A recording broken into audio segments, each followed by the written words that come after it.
So welcome to our session 3 of supporting mental strength. За бид нар сэтгэл одоо хэрхэн хаттай, тэнхээтэй, дархлаатай байх вэ гэдэг талаар ярьж байгаа. Энэ 3 дахь ярианд оръё. And what we did in the previous session, and I will do at the beginning of each one, is just to take a few moments to generate a positive motivation for listening, to at least think that may this be of benefit to oneself and others as much as possible. За яриа болгоныхоо өмнө би заавал нэг эрэг сайхан санаа төрүүлье, сэтэл төрүүлье гэж хэлээд байгаа. Тэгэхээр энэ нэг одоо богинохон яриаг би сонссны хүчээр сонсснороо өөртөө болоод өрөөл бусдад тустай байя гэсэн юм бодол санаа төрүүлээрэй.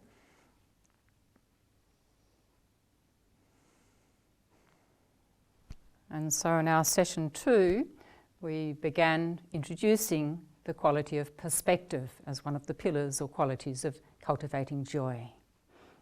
За би энэ өмнөх хэсэг ярианда тэр яаж юмыг эерэгээр харах вэ гэдэг талаар ярьж эхэлсэн тийм ээ. Харах өнцгөө бид нар яаж өөрчлөх юм бэ гэдэг тийм. Тэгэхээр энэ зүйлүүдийг яриад байгаагийн маань гол зорилго баяр баясгалантай тийм ээ, баяртай сайхан амьдрахын тухай яриад байгаа. And so we're going to continue with that topic, quality of perspective, in this talk. Одоо ингээд энэ удаа түрүүний эхэлсэн яриагаа үргэлжлүүлье.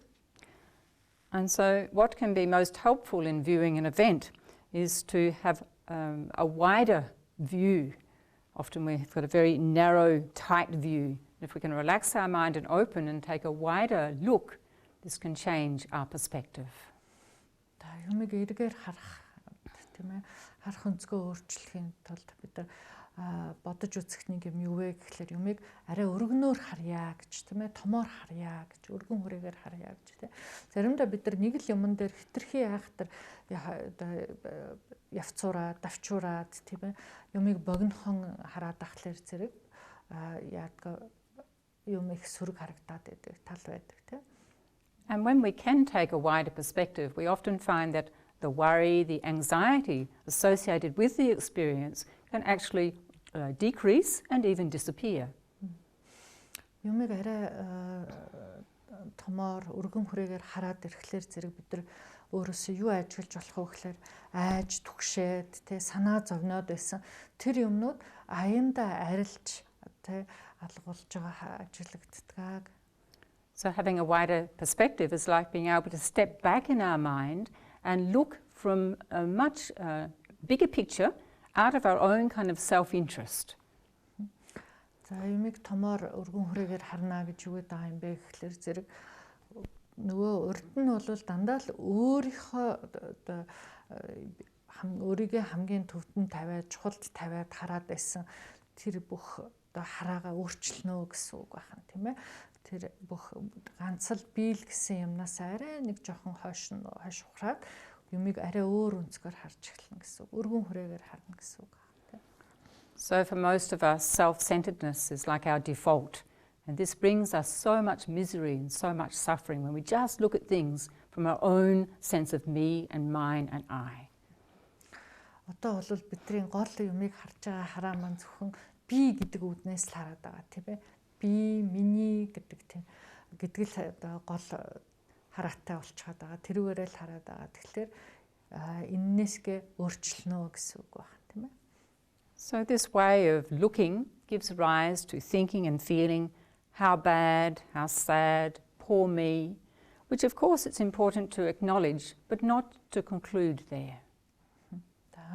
Зөвхөн энэ өнцгөөс харах юм бол ихэнхдээ юу харагддаг вэ гэхээр би одоо яана те хөөрхий амтан би л ингээд байна надад л юм тохиолдоод байна гэж тийм л юмнууд харагдаад байдаг те. Тэгэхээр мэдээж би өөрийгөө одоо ингэж бодох чухал байлаа ч гэсэн тэрнээсээ арай жоохон хитрээ цаашлаад үзвэл ямар вэ гэсэн санаад энд хэлж байна те. So if we could then go and reframe that whole event, that experience, and look from other angles and see the possibility of new views and opportunities that perhaps we hadn't considered, we may be very surprised to see that it's not such an issue like we thought before. Тэгэхээр нөгөө өөрийнхөө харах үнцгийг өөрчлөё гэдэг энд яриад байгаа дээр нөгөө урдын хардаг байсан нэг л талаас нь хардаг байсан болвол тэр тухайн нөхцөл байдлыг би өөр талаас нь харж болох нь үгүй юу? Өөр нэг харах үнцэг байгаа юм уу гэдэг ингээд ирж хайж үзэх нь. Тэгээд өөр олон талаас харахыг хичээгээд үзэх нь. Гэтэл магадгүй нөгөө нэг л талаас харахад байж боломгүй хэцүү төвчгүй мэт харагдажсэн зүйл арай өөрөөр харагдах тал бий. So, for example, for those of us living in Ulaanbaatar, I'm sure we can all relate to this. Imagine that we're stuck in a traffic jam. And how do we deal with this? За би хамгийн одоо бид бүхэнд бүгдээр энд нь ойр байдаг дэг жишээг авъя гэж бид Улаанбаатарт амьдардаг хүмүүстэй Улаанбаатарын замын бөглөрөө төгжрээ ямар байдаг вүлээ тийм. Do we allow the irritation and the frustration, the impatience to come up and the anger to eat us up? За Улаанбаатарын төгжээнд одоо ороод бөглөр цогсож явахдаа бид нар яах ёстой юм бэ гэж тий. Уурлаад, бухимдаад, цухалдаад, яарад тий. Тэр бүх сэтгэлд байгаа айхтар уур хилэн хорслол юм маань бидрийг идээд байх ёстой юм уу?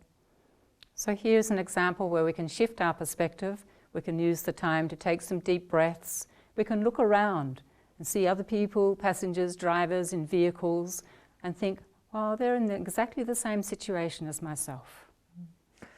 Тэгвэл бид нар бөглөрөө зогсож явах үедээ хэдэн удаа гүнзгий амьсгал авч гаргаад зөвхөн өөрийгөө бодох ш эргэн тойрныхаа бусдыг нэг хараад үзэж болох юм аа гэж тий. Ганцаараа зогсоогүй эргэн тойронд хүчнөө олон хүмүүс бас бөглөрч гисэн зогсож байна тий. Яг л надтай адилхан л байдалд байна шүү дээ гэдгийг бодож болох юм. So I'm sure they also want to be free of this situation just as much as we do. So how does honking the horn and getting angry and upset help? You know, it's much better if we can sit there and think, well, maybe they have more important things in their life than I have even to get home or to get to wherever they're going.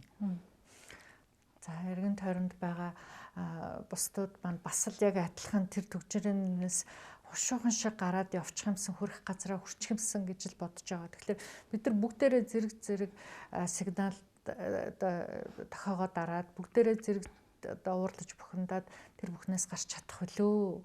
Харин тэрний оронд би өөрийгөө гагц бодлохгүйгээр нөгөө бусдыгаа бодоод тэд ч гэсэн яг адилхан эсвэл зарим бүр надаас илүү чухал ажилдаа яарч явж байгаа шүү дээ гэдгийг санаж болох юм.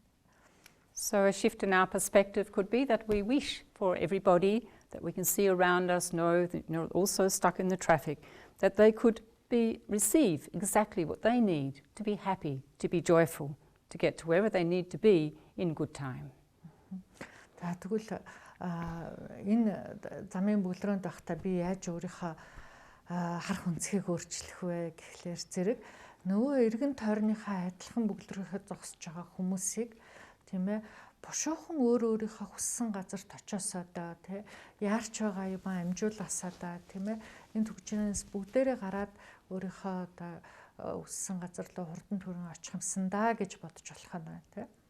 So we would call this a healthy perspective and one is guaranteed to feel better. За энийг болвол би одоо арай эрүүл сарвал өнцгөөс харж байна гэж хэлнэ.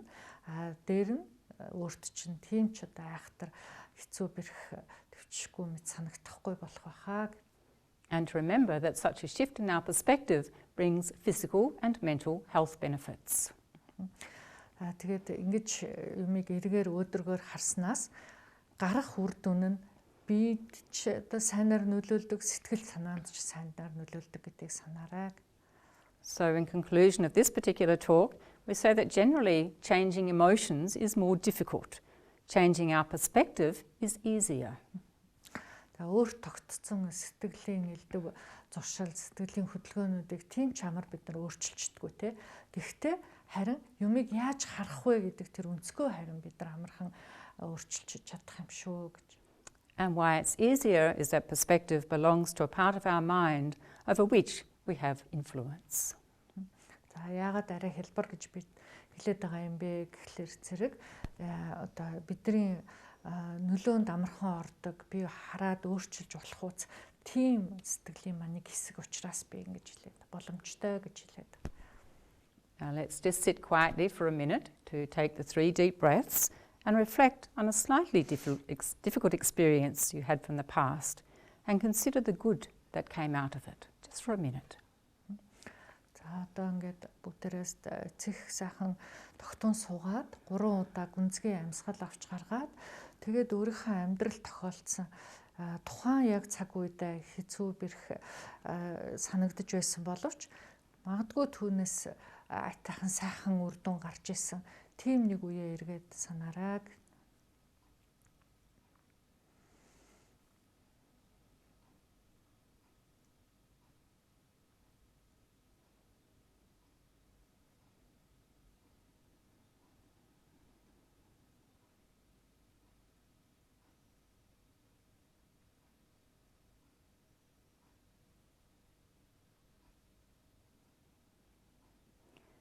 And then we can dedicate our listening to the health for ourselves and others.